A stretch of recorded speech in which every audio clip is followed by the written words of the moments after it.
Hi, folks. Steve Urban here, founder and CEO at Riderflex. We hope you enjoy today's podcast. And as a reminder, please subscribe to the Riderflex show for updates on new episodes.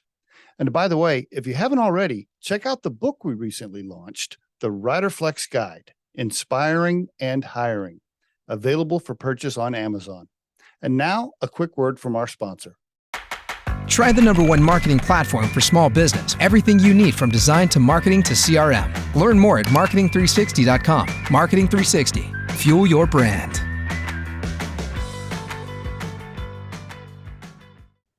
Scout and Bub Vernon on the Riderflex podcast. Hello, gentlemen. How are you? Doing well. It's good to see you, Steve. Doing good. Thanks for having us. For the audience, we go back a ways. I knew these guys when they were kids, probably maybe even junior high. I don't know. Let's see. So I probably met you in 07. So how old would you guys have been then? Right? Like what? I was 11. Yeah. I think I was 12. Yeah. just going into 6th grade or 7th grade then, you know? Holy cow. That was a long time ago. For the listeners, I worked for their wonderful parents, Tom and Mary Ellen Vernon, at Fresh Produce Sportswear, and Scout and Bub are their children. And so we go back a ways. It's so awesome to see you guys now as grown, successful entrepreneurs, living your own life, running your own business. I always thought, well, I wonder if they're going to take over the apparel business or whatever. And I used to ask Tom that all the time, and Tom was always kind of like, I don't think they want to. There were definitely some times that could have been a scenario, but we were both kind of like, we watched it every night. You know, we want something new. Yeah. So you never had any interest in really, not really running the apparel side or doing anything with apparel? I mean, I did work, out of college, I did work for a clothing company. So I was in the apparel world. That's right. It was at Outdoor Voices in Austin, Texas. And I mean, just growing up within the apparel world, like I had a good foundation and it like felt, quite normal. But yeah, I didn't gravitate towards the nature of the business. So like this kind of just like constant cycle, and wanted to also do something for myself. Do something different. Was that with your cousin's business? Yeah. That was with Tyler. Tyler, that's right. Yeah, is my mom's sister's daughter. We grew up across the street from each other.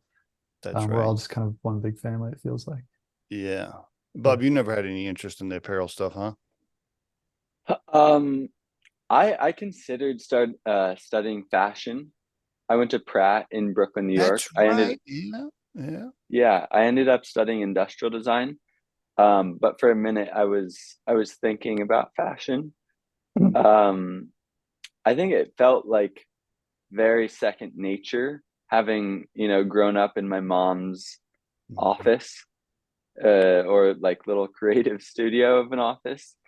So I think in some sense it felt like a trajectory that I could very much visualize. But there's this other side that felt more me. I think we're happy we're leading our own paths, but definitely could have seen like more of a clothing tie at some point. Scout, did you know though, for like even when you were a kid, were you thinking we're going to be entrepreneurs, we're going to be business owners? Like I'm not just going to be an employee. Was that like in your mind from the very beginning? I think it was. Yeah, definitely.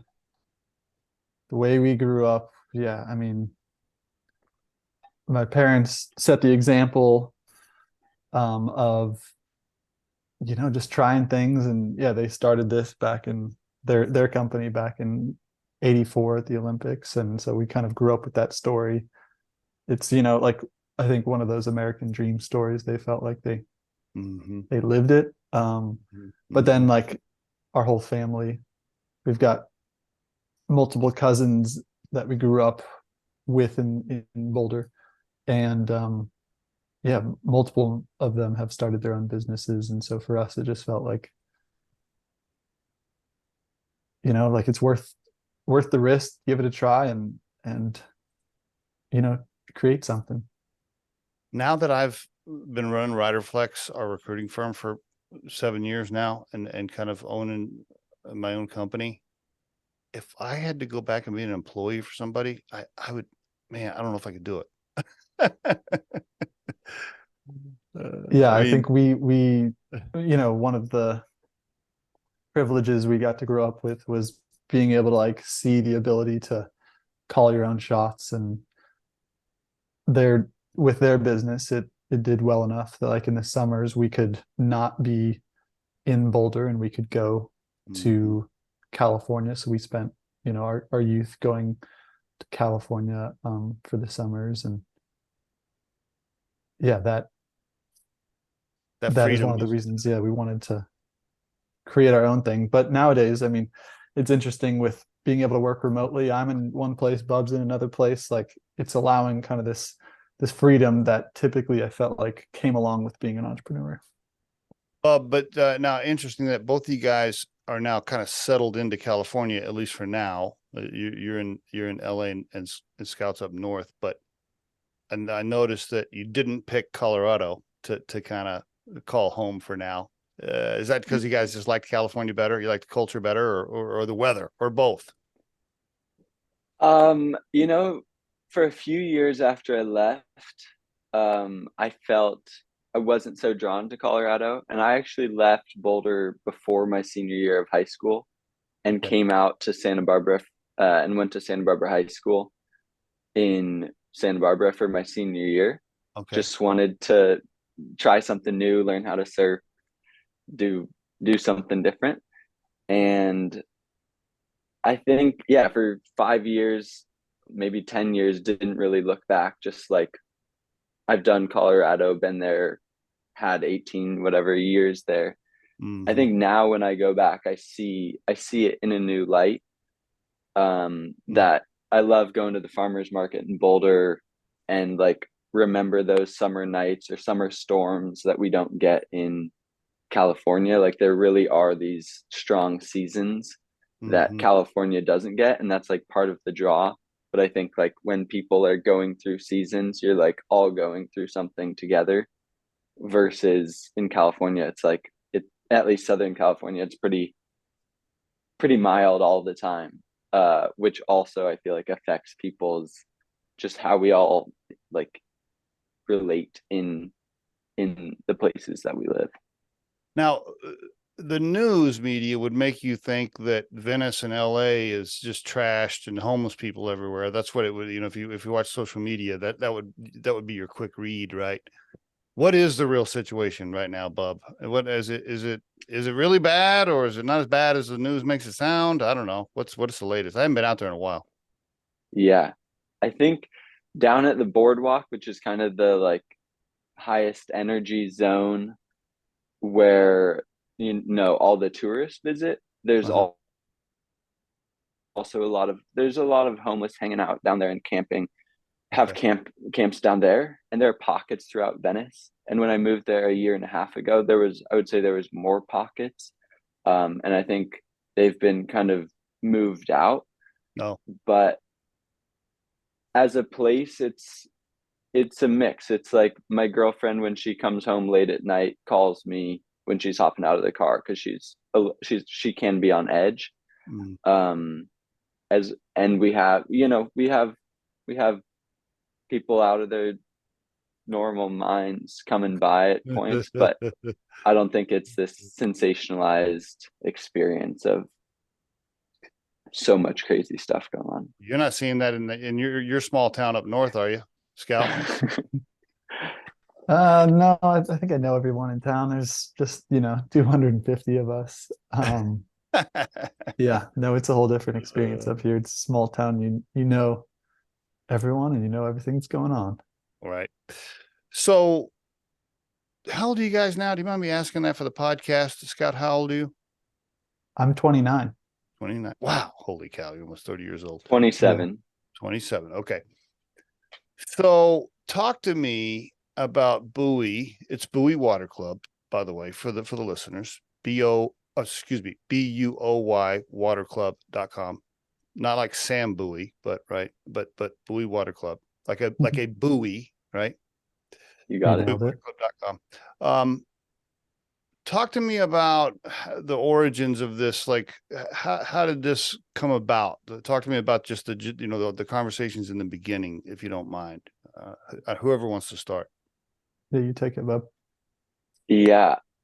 I think there's a practical, straightforward part of this story, and then a bit more of a roundabout way, which Okay. is recognizing that Scout and I are brothers, and grew up alongside watching our parents and a couple of cousins start businesses. Mm-hmm. I think, I was the younger brother who was annoying and competitive to Scout, probably, that I was like, trying to beat him in basketball all the time. And I think I had this like plan in my head. I want to be a product designer, a bit like my cousin who started Big Chill Appliances. Yes. And Scout took a gap year after high school and went with this gap year program based out of Boulder called Where There Be Dragons.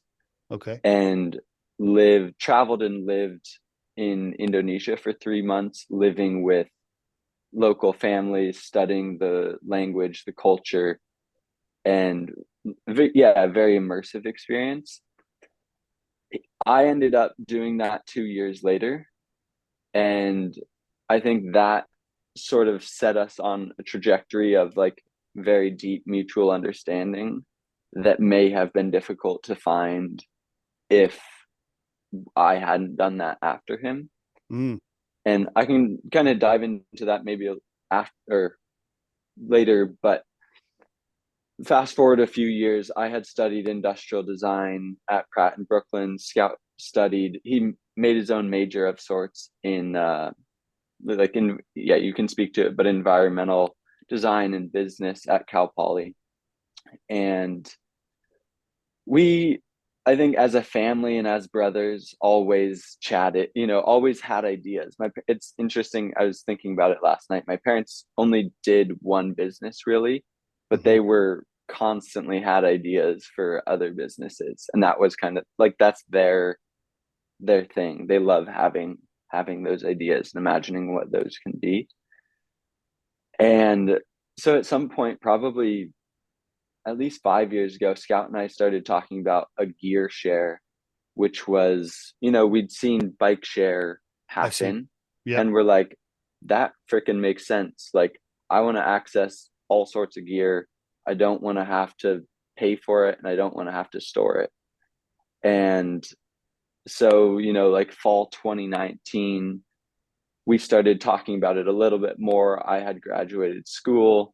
Scout was working at clothing business, and I think he was kind of itching for something different. And we ended up we had planned to go to Colombia, in the country of Colombia, in spring of 2020. And so we were wanting to like immerse ourselves in another culture a bit, like I see. during our gap year, I go see. live down there, learn Spanish for 6 months to a year. Cool. That would have been cool. Yeah, then we found ourselves at home as COVID hit, at our parents' home in Santa Barbara, family home. All right. As COVID hit, we pushed out the plans for a little while. We actually switched the plan from flying down there to biking from California to Colombia, as it sounded like this grand adventure. Yeah. That it just didn't make sense as COVID progressed. Okay. But COVID gave Scout and I a lot of time together to really be like, what is it that we care about? What do we want to do if we're doing something? Mm-hmm. And I think we had the seedling of Buoy Water Club, but we we had to pull in a ton of ideas before we could start to hone what it is we really wanted. And COVID so almost forced you into this strategic, a long-term strategic meeting where you're at your folks' house in Santa Barbara, drawing all the whiteboarding this stuff out, so to speak. yeah, I mean, we basically had 6 months of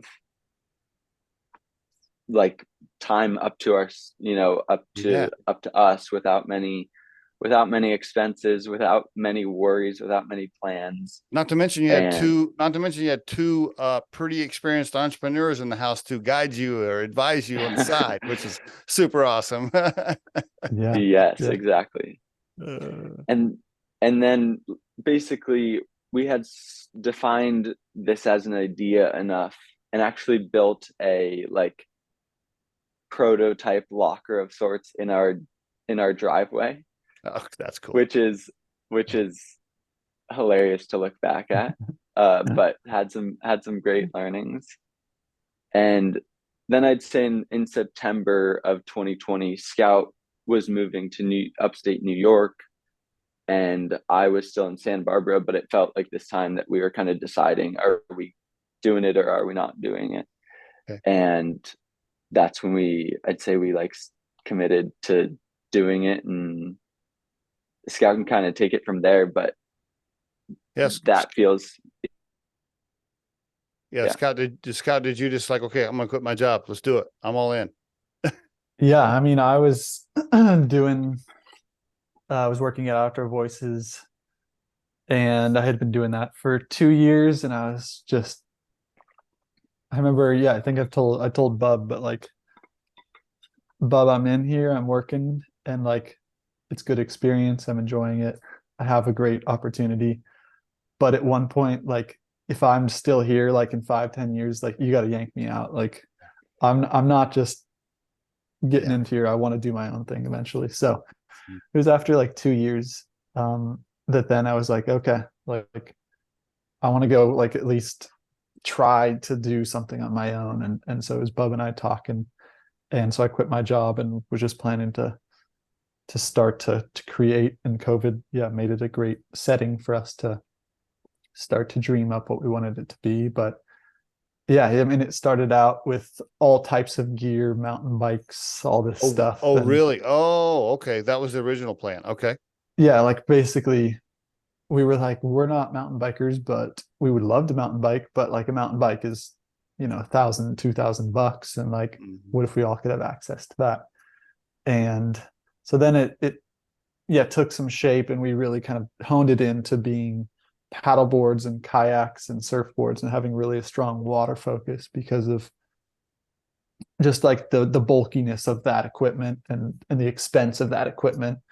Okay. And so that's the path we're leading towards. And also, a through line for both of us is the water, being in the water, swimming in it, like jumping into streams, like, just, it brings us a ton of joy to be in the water. And so that's our through line. A personal passion, along with the fact that that equipment being heavy and expensive, all kind of tied together to make it a good business model.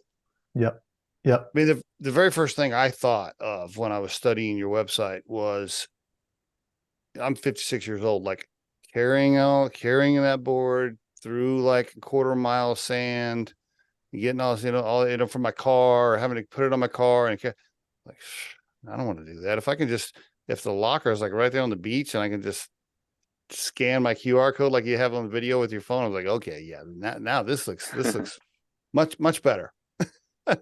yeah, Yeah, I mean, it was like, our mom was a great reference for us, as far as, if this was like, if we could make it good for her, then this would be successful. And so it was like, we had a kayak at home. We, lots of friends, I feel like, have a kayak, or people have kayaks laying around. You see them kind of in yards, but to be able to get a kayak that's, 60 pounds on top of a car, it's 13 foot long, whatever, like, good Yeah. luck. Like, my mom is Right. not going to be able to do that. Like, even just me, myself, like, that's not happening. And so the Exactly. kayak just sits there, and for, a full year, maybe it gets one paddle out, because you get it on the car, you go out for like 30 minutes to an hour, and you come back and you've spent an hour like cleaning the kayak, putting it on the car. Like it's just like, this isn't for me. Yeah. So yeah, it was like, okay, we would need to store the boards in a way that like mom can access them, and like anyone can be able to, whether you're strong, short, tall, like you can access the boards. And by putting them at the water, anyone can bike, walk. We basically just wanted to take out all of the hurdles to getting on the water, which is like storage, people that live in cities, transportation. You don't have to have a car, you can just walk or bike down there. And owning, like you don't have to own it, you don't have to spend 100,000 whatever dollars for the equipment. You can just access it at an affordable price. And right now it's, correct me if I'm wrong, it's paddle boards, surfboards, and kayaks. That's Yeah, that's correct. We have Okay. 2 locations currently. 2 locations. Okay. When you say locations, you mean look as in lockers, or at 2 locations? Yes, we have lockers at 2 locations. Okay. One One giant being- locker, or several lockers at a location, or? Right now we have just 1 locker at each location, and each locker holds 8 pieces of equipment, Okay. and we can add more if we need to add more. But they're both one's in Austin, Texas, and the other is in Santa Barbara, California. Okay. So Austin is probably the paddle boards and the kayaks, and then Santa Barbara is the surfboards, obviously. You nailed it. I mean, okay. Why'd you pick Austin? Is that because you had the experience living down there, Scout, working for that other company? You kind of knew the area? Exactly. Yeah, I lived there for 2 years and really enjoyed it. And there's a huge water culture there. It's hot. It's hot. Yeah. You want to get in the water. And so there's, the lake that runs right through town. There's lakes up above. And we had some connections there. And it felt like a really good, it's a booming city, lots of young people. It's a spot to be. You're gonna have to get on the Rogan show down in Austin. That's where Rogan's at. And they have him pitcher lockers, man. That's right. There you go. There you go. You got any connections? Yeah,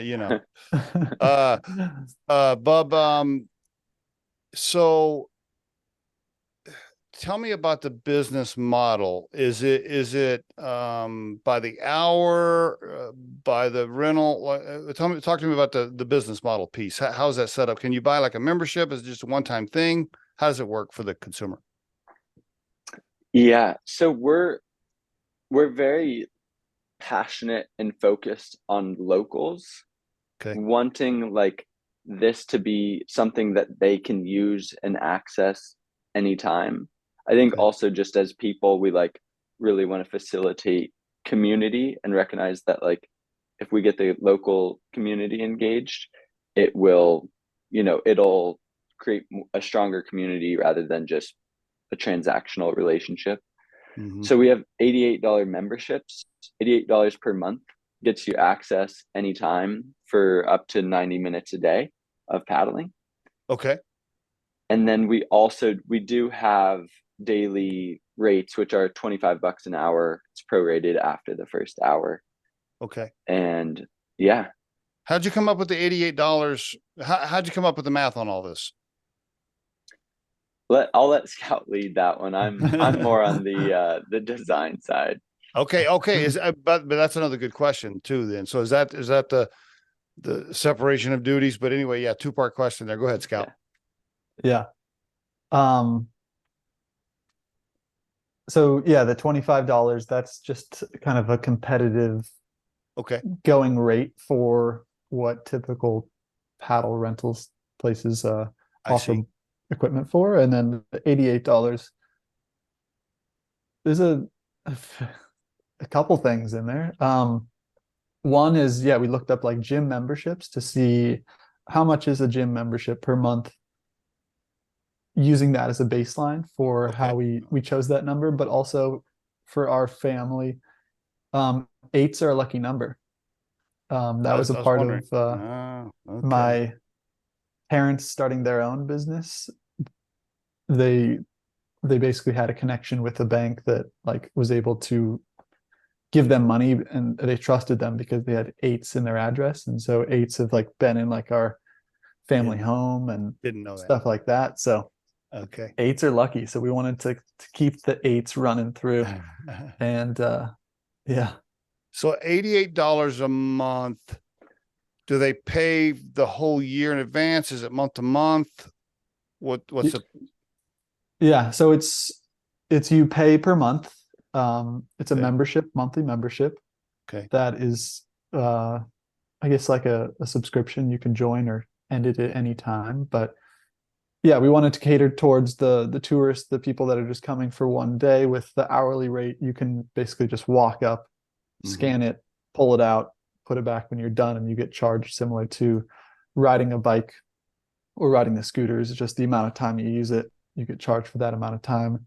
And then the $88 a month, yeah, is for the people that live locally, you know, what we kind of talked about before. But like you could just bike down to the station in Santa Barbara at the beach or on the lake in Austin, grab a board, take it out for, you know, it could be 30 minutes, it could be 2 hours. And the cool thing about the lockers is they're open from sunrise to sunset. So you could come before work, people can come after work, people can come in the middle of the day.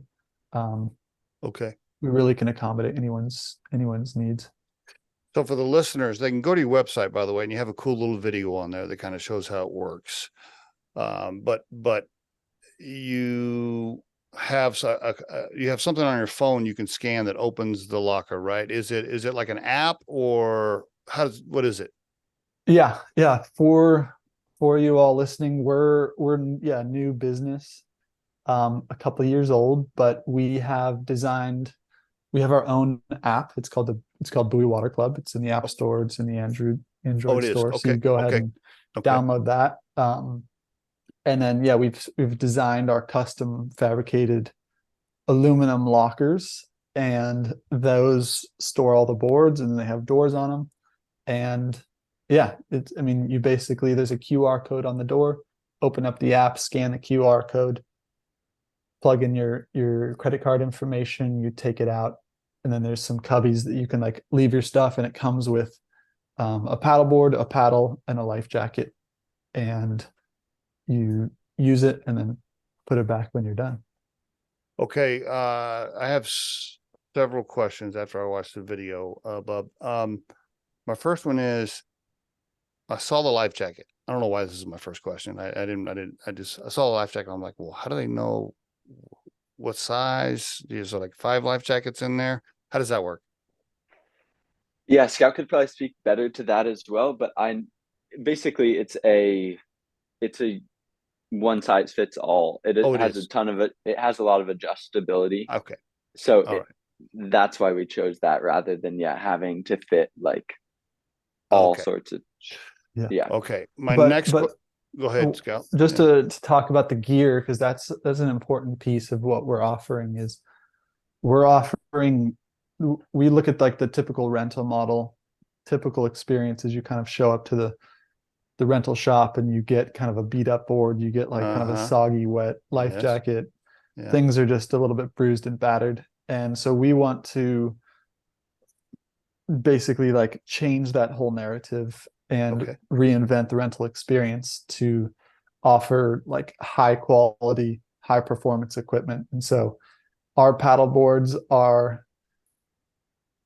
they retail at REI for something like $1,500.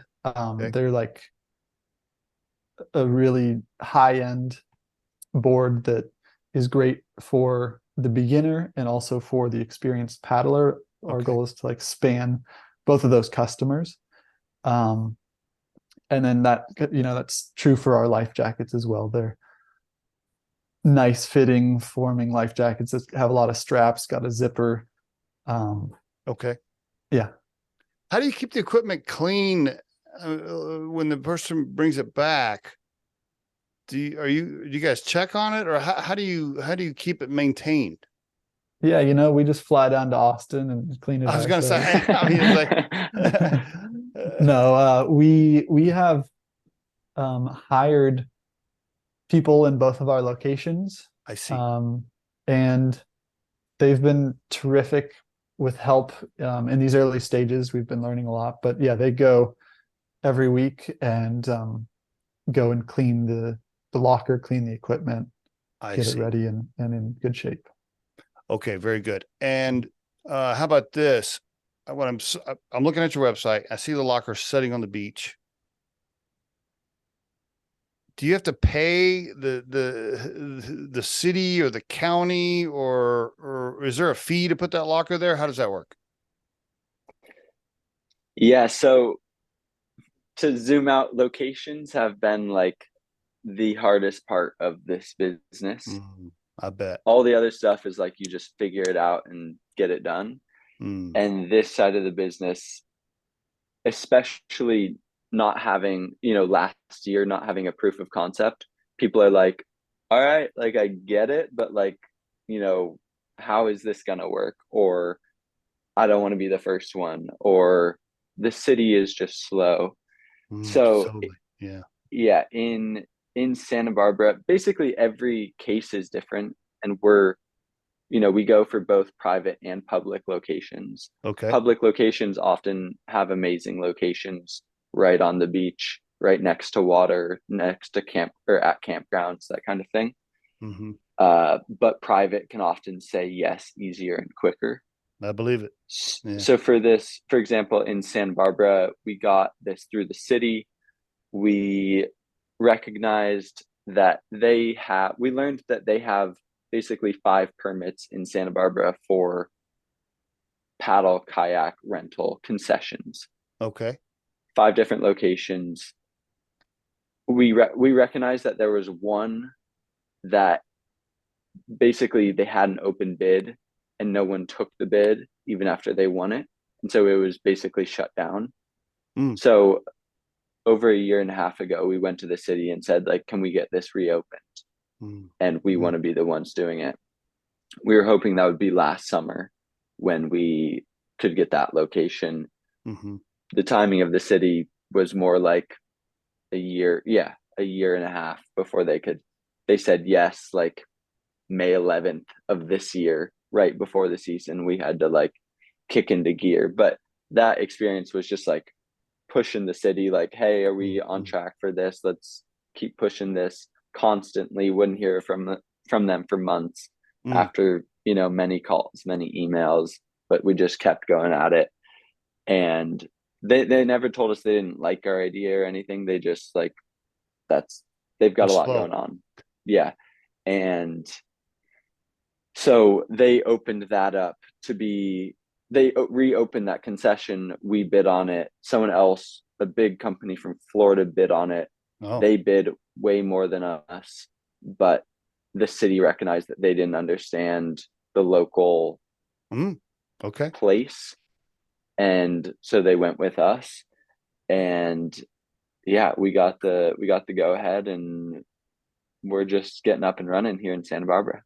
When it comes to leases on properties, I know a guy, I'm talking about your dad. He's like the master lease negotiator type person. Did he? I'm guessing he advised you on some of this stuff with the city, or did he not? Was he involved a little bit or no?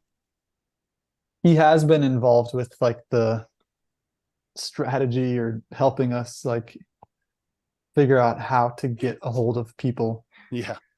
And get these locations, chiming in. We did a road trip with him down through San Diego, kind of like checking out all the beaches, and he knows it very well because fresh produce was all over Southern California and San Diego. So we would like stop at the beaches, and he was like pointing, this would be good, this would be good. And he was great in that way, but it's really been us, pushing it through the city. In Santa Barbara, we're at Ledbetter Beach, and then in Austin, we're on Lake Austin. We're at a private we're at a restaurant called Ski Shores Cafe.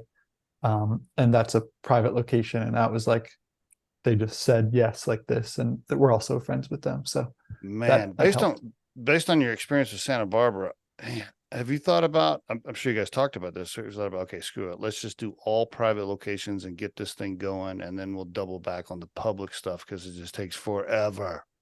Yeah, I mean, the bureaucracy of going through any like government organization, I guess we just at this point have to accept and understand that it's going to take a year at least to get a location with the state, the county, any of that.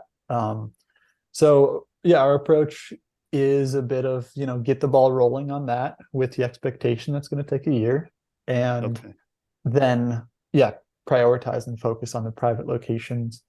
Yeah, we've been really excited about some like campground opportunities. Yeah. Oh, for sure. Yes. Yep. And hotels right on the water. There's a lot of opportunity, and we're getting better at becoming salespeople ourselves. That's something we've been working on. Yeah. Yeah. Speaking of split of functionality, so how do you guys separate duties right now? I mean, I'm sure there's a lot of tag team in a bunch of areas, but what's kind of, how do you separate yourself and what are you responsible for? Yeah, I think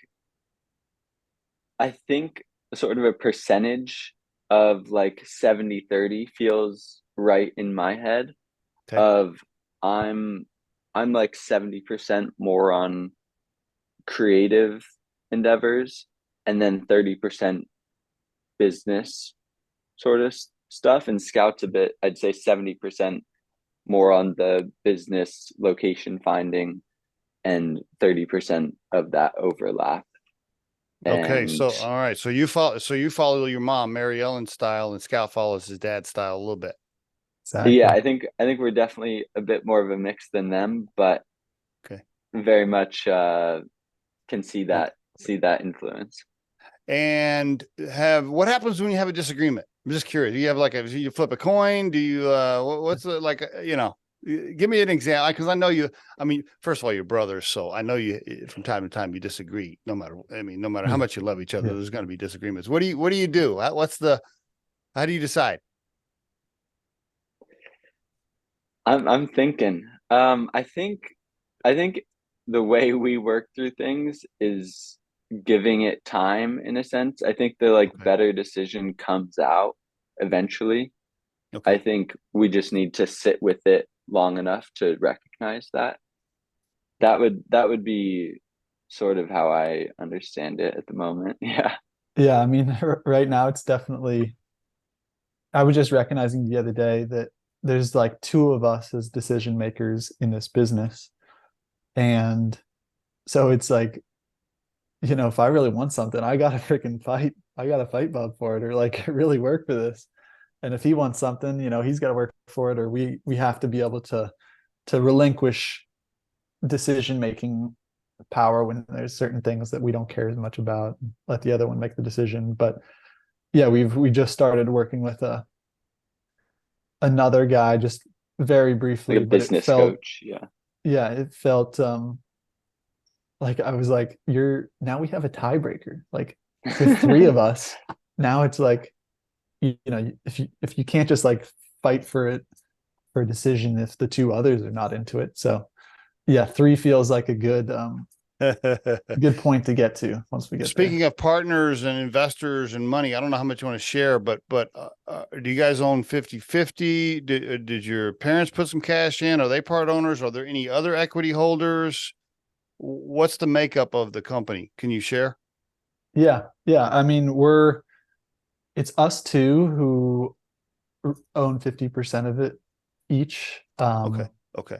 We're the founders of it, and we're the owners of it. Okay. But we are using currently, our parents have given us some funding to basically try and create this business, and that's a certain runway. And then if we need to expand from there, we'll be reaching out and taking on more investment. But Do we're you have a pitch deck or anything? Are you on an official current cash raise of any kind? Are you interested in taking on cash? Having any conversations about that or? Yeah, I think at this stage we're still very much in the preliminary stages, and we want to get our Okay. business through this summer. This is really kind of like our big summer to prove the potential of the business. And Okay. then from there we would better understand like the rate of scale that we want to go and that we can go. And so we're not taking on any funding at the moment. It's Okay. all, yeah, self-funded and a little bit Okay. scrappy. And um, yeah, we got to prove ourselves right now. I'm thinking, And go ahead, Bub. Yeah. real quick, just to add on to that, because I think it could appear different. Um, just having grown up, with our parents as an example, that they basically used bank loans to help Hmm. help their growth. Then our cousin Orion, who started Big Chill, he got some funding actually from my parents, who I helped remember that. kickstart his Yep. business. Yep. And then he ended up selling it, but he kept his business, kind of under 10 employees, versus my parents. I don't know how many it was, Yeah. I can't but, even remember. feels like it was like, 30 to 100 at points, Yeah. um, as well as the warehouses and stuff.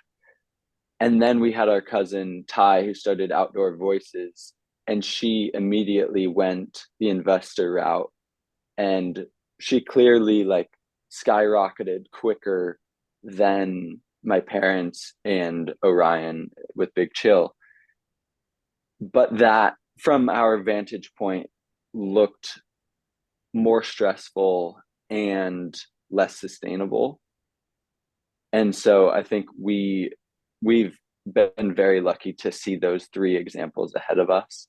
Yeah. And I think we're really interested in this being like a lifelong business, not something we're just like trying to make some.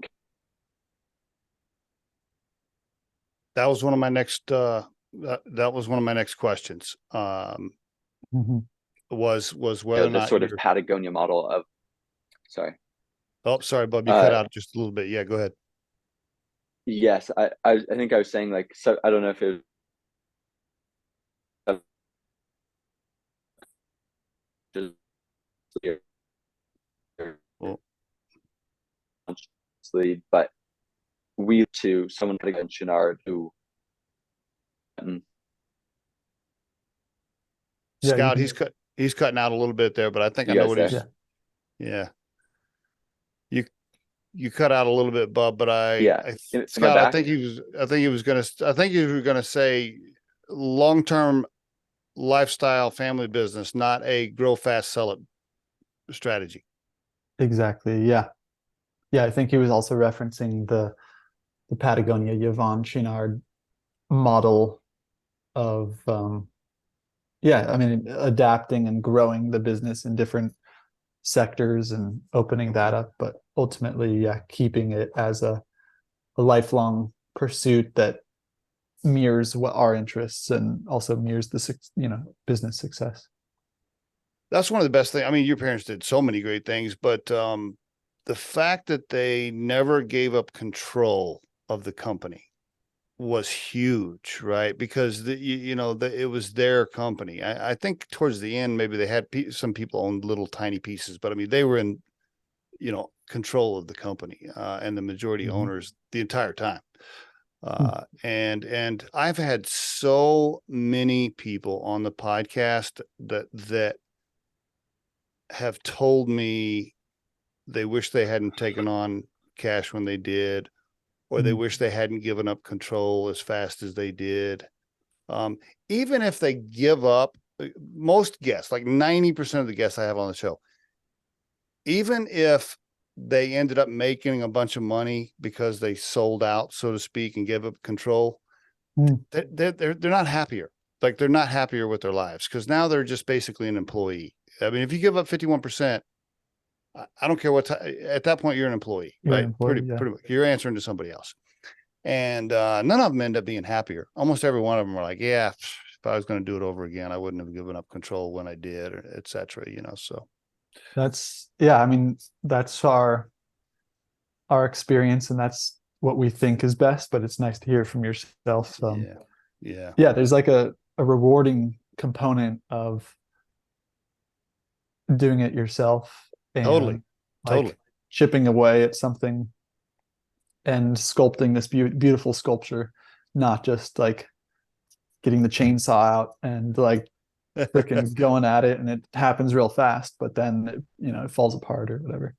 Yeah, because you know, at the end of the day, I mean, money's good, don't get me wrong, but I believe if you're making enough money to live the life you want that makes you happy, Mm. that is what matters. If you're able to live the life you want, right? If you're able to live in a small little Northern California town and enjoy your life and you're happy, like that's all that matters. Like you don't have to just, if you sold, Buoy for $1 billion, I mean, would you be happier? Probably. I mean, not Yeah. necessarily, No. Yeah. Yeah. I'm, No, it's eh, I was just going to say, I'll wrap that topic up with this. Running Riderflex for the last 6 years, I still am not making anywhere near the amount of money I made as an executive working for other people. Not even close. mhm. But the joy, like you said, Scout, of building kind of your own thing and owning it and watching it grow. And I mean, I wouldn't trade it for the world, right? I mean, Mm. somebody could call me right now and be like, "Hey, do you want to be the CEO for a company in Cleveland and we'll pay you like 500 grand a year?" I'd be like, "No." Yeah. Yeah. No, no, I don't. That's I appreciate your thoughts on all that. Yeah, it's like no way, no way. What I want is this. I want to be able on Friday morning, if it's good weather, and I want to get in my Jeep and go to the mountains and go trail riding and camping. I want to be able to do that and not have to ask anybody. Yeah. Yes. You're speaking. We're working towards that. And yeah, uh, getting to do it. I mean, and uh, yeah. I know we're almost out. I know we're almost out of time. So right now, are you able to pay yourself anything yet? Or are you still just kind of what they call the early stage burn cash phase still? Are you still kind of burning through cash because you're trying to grow it, or are you actually able to pay yourself anything? Just curious. Yeah, we're not able to pay ourselves yet. Yeah, that's what I figured. Yeah, we're still just putting all the money into the business. Yep. And Yep. yeah, this is our summer season, which is the season for water sports. And so we're pushing to really show the potential this summer so that maybe eventually we could pay ourselves. But Yeah. yeah, this is our main focus, and we have a side hustle to pay the bills, and we get to work on, a dream that we hope can eventually pay us. And Bubba. and Yeah, Bub. real quick, I was gonna say, like, but also, in the last month and a half, it's like the first time we're actually doing business.